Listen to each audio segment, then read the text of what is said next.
everybody. This is Paulette Cunningham, and I am a candidate for the position of mayor for the town of Eastover. This is an extended talk on service. Again, I ran across this quote and I really loved it. Great leaders do not desire to lead, but to serve. I know a lot about serving. As a matter of fact, I moved home from Washington, D.C. for the express purpose of serving.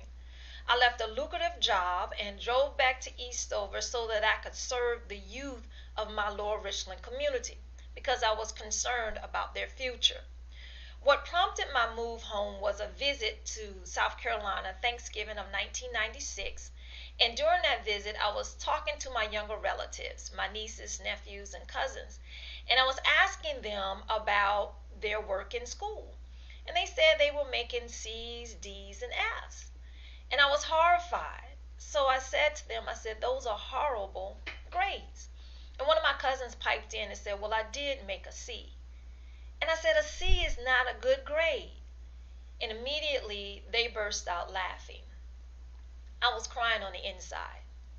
I felt bad because my life, I felt, was on an upward trajectory. I was moving forward.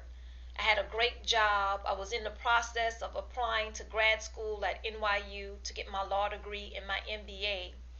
And here they were, seemingly on a downward spiral, making C's, D's, and F's in school. So I was deeply troubled. And later that night, as I was riding with my dad to visit my aunt, I was overwhelmed with the feeling in the back seat of that car.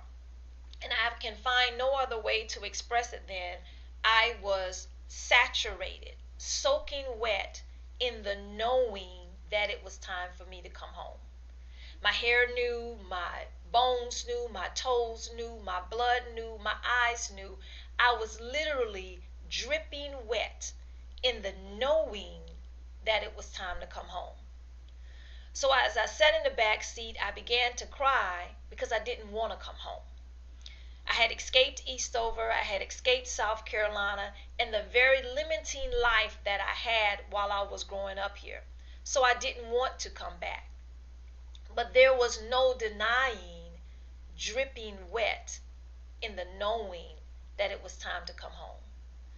So when my vacation was over and I went back to DC, I tore up my application to NYU, and I told my friends that I would be moving home the following fall instead of going to grad school. And my friends thought I was crazy. They tried to convince me to wait until I'd made it big and made a lot of money and I was a big success before I moved home. And I reasoned with them as I had reasoned with myself. If I went to grad school and in 10, 15, 20 years, I ended up being the most renowned attorney and CEO of Time Warner with lots and lots of money, if in that same time frame my home community had died, would my success have been worth it? And the answer was no. So I packed up my Plymouth Caravelle and I drove the 500 miles back to Eastover, where there was no job waiting for me and nobody had asked for me to come home.